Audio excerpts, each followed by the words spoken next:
जय श्री कृष्ण, जय श्री राधे। नंदगांव मानसरोवर, सड़क के उस पास, नंदगांव जिला, मथुरा, उत्तर प्रदेश। अब नंदगांव में मानसरोवर के ऊपर श्री आचार्य जी महाप्रभु जी की बैठक है। वहाँ आप 6 महीना तक विराजे। पश्चात पारायण किया तथा आपने आज्ञा की कि यह उद्धव जी 6 मास विराजे हैं, इसलिए हम 6 मास पर्यंत रहकर श्री नंदराय जी को भागवत सुनावेंगे तथा यहाँ के क्रीड़ा स्थलों के दर्शन करेंगे। तब एक दिन श्री आचार्य जी महाप्रभु जी पान सरोवर ऊपर बैठे थे। उस समय एक मुगल घोड़ों को पानी पिलाने को लाया। वह पान सरोवर पर पानी पिलाकर चला। उस समय घोड़े के पेट में कुरकुरी चली, यानी दर्द हुआ। इससे वह घोड़ा धरती पर लौटने लगा तथा अंत में वह घोड़ा मर गया। वह घोड़ा चतुर्भुज स्वरूप धार कर विमान में बैठकर वैकुंठ को गया। यह श्री आचार्य जी ने देखा, तब मस्तक धुना। इससे वैष्णवों ने प्रार्थना की, महाराज, घोड़ा मरा हुआ देखकर आपने मस्तक धुना, उसका क्या कारण है? तब श्री आचार्य जी महाप्रभु जी ने सभी वैष्णवों को दिव्य दृष्टि दी। सभी वैष्णवों से कहा कि तुम ऊपर देखो। सभी वैष्णवों ने ऊपर की ओर देखा तो वह घोड़ा विमान सहित वैकुंठ को चला जा रहा है। उसके पश्चात दिव्य दृष्टि तो मिट गई। तब उस घोड़े वाले मुगल ने सभी वैष्णवों से प्रार्थना की कि तुम मेरे को श्री आचार्य जी महाप्रभु जी का सेवक करवाओ। तब सभी वैष्णवों ने श्री आचार्य जी महाप्रभु जी से प्रार्थना की। श्री आचार्य जी ने आज्ञा की, तुम्हारा जन्म दूसरे जन्म में होगा। यह सुनकर वह मुगल फिर गया, परंतु उसका ध्यान अष्टप्रहर महाप्रभु जी में रहा। इस कारण देह छूटने पर उसने नवा नगर में मोची के घर में जाकर जन्म लिया। उसका नाम सखजी भाई हुआ। उसको गंदे मंत्र बहुत आते थे। उसने एक वैष्णव से झगड़ा किया। उसके पास वीर विद्या थी। उसने उसके ऊपर प्रयोग करके आधी रात के समय उस वैष्णव को मारने के लिए वीर भेजे। वीर उस वैष्णव के घर नहीं जा सके। पीछे आकर उससे कहा कि वह तो गोसाई जी का सेवक है, वे तो बड़े महापुरुष हैं, उनके ऊपर हमारा प्रयोग नहीं चल सकता है। जब सवेरा हुआ तब वह मोची उस वैष्णव के चरणों पर गिरा और प्रार्थना करके कहा कि आप तो महापुरुष हो, आप हमको सेवक करें। तब उस वैष्णव ने कहा, तुम मेले मंत्र यंत्र छोड़ दो, तब तुमको सेवक करावे।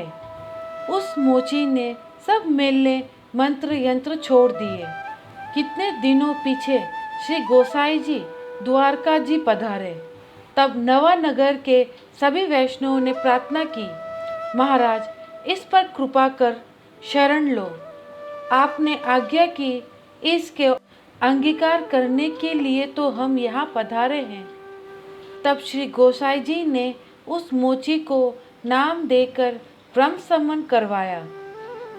कुमकुम वस्त्र पर धरकर अपने शरणारविंद की सेवा पधरा दी।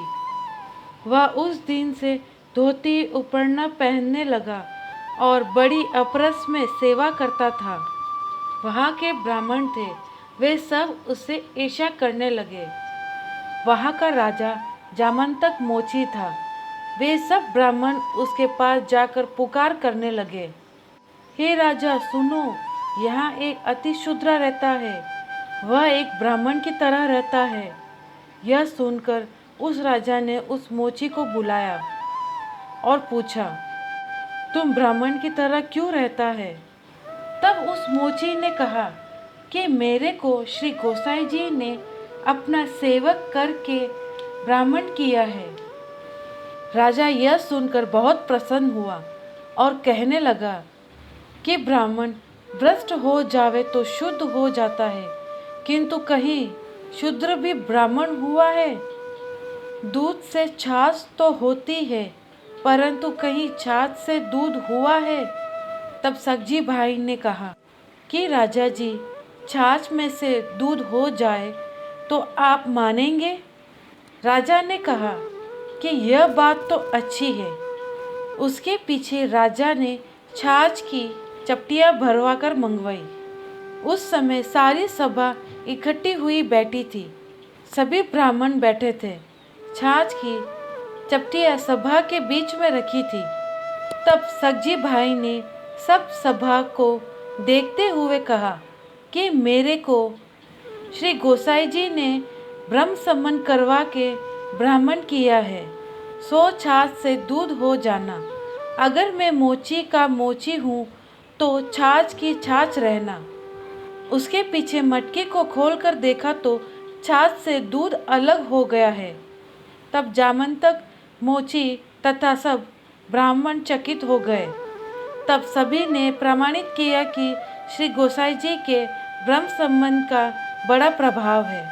उसके पीछे जामांतक, मोची तथा सब ब्राह्मण श्री गोसाई जी जब वहाँ पधारे तब आपकी सेवक हुए।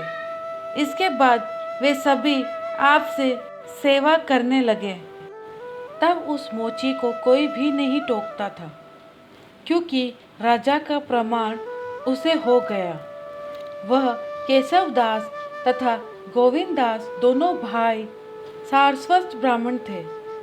उनके संग से वह सखजी भाई वैष्णव हुआ था। श्री आचार्य जी महाप्रभु जी की दृष्टि उस मुगल पर पड़ी थी। इस कारण वह मुगल बड़ा भगवद्य हुआ था। उस संगजी भाई के साथ से राजा, जामंतक, माची और सब ब्राह्मण भगवद्य हुए तथा श्री गोसाई जी के सेवक हुए। अनेक जीवों का श्री गोसाई जी द्वारा उद्धार हुआ। सखजी भाई लीला में प्राप्त हुए। इसका विस्तार सखजी भाई की वार्ता में है।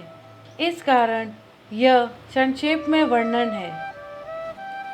यह चरित्र श्री आचार्य जी महाप्रभु जी के नंदगांव की बैठक में दिखाया। इसके पश्चात श्री आचार्य जी ने वहाँ से विजय की।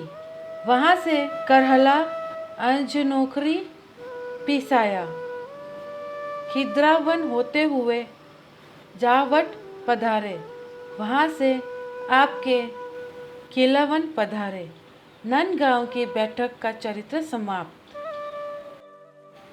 श्री कहरला इस कुंड के स्थल पर श्री महाप्रभु जी की बैठक है। वहीं श्री गोसाई जी तथा श्री गोकुलनाथ जी की यह तीनों बैठक साथ में है, किंतु महाप्रभु जी की बैठक का दर्शन नहीं है। तो ये थी नंदगांव मानसरोवर संकेत वट की बैठक में प्राकट्य। जय श्री कृष्ण, जय श्री राधे।